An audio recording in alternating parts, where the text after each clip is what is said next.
Time to learn how to hook punch. Hi everyone, welcome back to another Scotty Karate video. Today we're going over a simple technique with some that most people have an issue with actually. And that's going to be the hook. That on today's episode of... Alright, so when you're performing a hook punch, you got a couple things you have to worry about. One is going to be the first thing I talk about, and that's going to be the mistake that most people do: curve the wrist. Okay? So, for example, if I got this bag and I wanted to hook it, you'd be surprised how many people come in and they hook the wrist. They're just kind of popping the bag, right? Because they're coming in and hooking it. Kind of like, come here, guy. That's kind of the motion people do. That is horrible on your knuckles. You'll come in and you'll either miss the bag, or if you do hit the bag, you rake the knuckles, which just shreds your knuckles.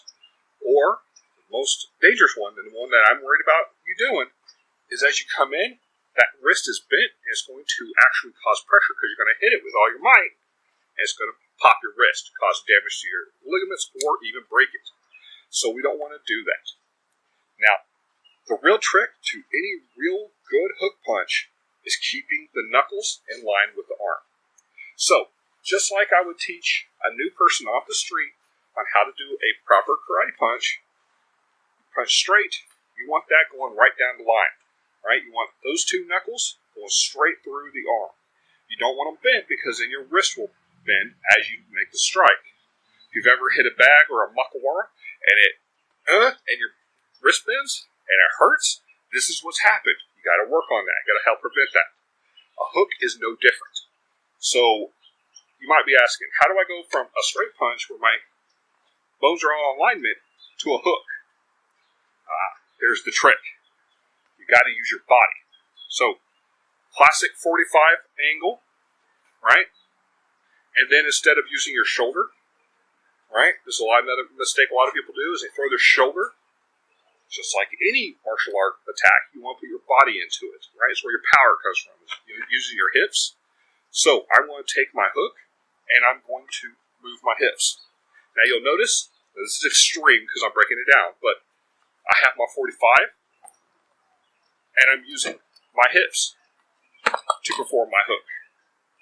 Now, palm down, palm in, I don't really care. I'm going to tell you right now, I'm not a fan of palm in, surely because it's so hard to break the habit of the sweeping hook and the wrist bend. But it can be done the same way. Once you get the alignment, turn your body. That way, this is all alignment and you still got the hook. Now this is how you get tons of power. Okay?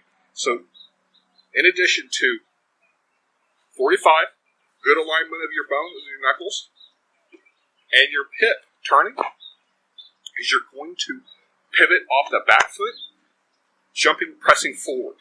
So, if you're here and you just, right, you might be strong enough to pull that off and get a lot of power. Congratulations. But for everyone else, you need to put the power of the earth into it as well. So, just like any traditional punch where you push off the earth of your back leg, make that big lock, same thing with the hook. So if you're coming in here and then it's a good punch to get in and put that damage in, and it's at a different angle, so a lot of times your opponent won't see it coming. Especially if they're head hunting, they're trying to go to the head every single time, and you just come in and duck, put that in, easy attack, good damage, and with good form, you won't hurt yourself. So, there's lots of different ways to throw a hook. This is how I teach it. This is how I have found to help prevent damage to yourself and to keep you safe. Heaven forbid you ever have to do this on the street and actually use it to hurt someone. But if you do, I don't want you to hurt yourself. And that's the most important part, because if you're in a street scenario and they're trying to hurt you, and you throw a hook and you hurt your wrist, unless you did so much damage the fight is now over, you're now in trouble, because now you've hurt yourself, and you have a pissed off person trying to come after you now that just got hit in the liver. So, we have to work on that. How I've learned to do it: keep the wrists completely flat, use your body, to get the hook in. By doing that, you stay safer and you can continue to fight. Well, hope you liked the video.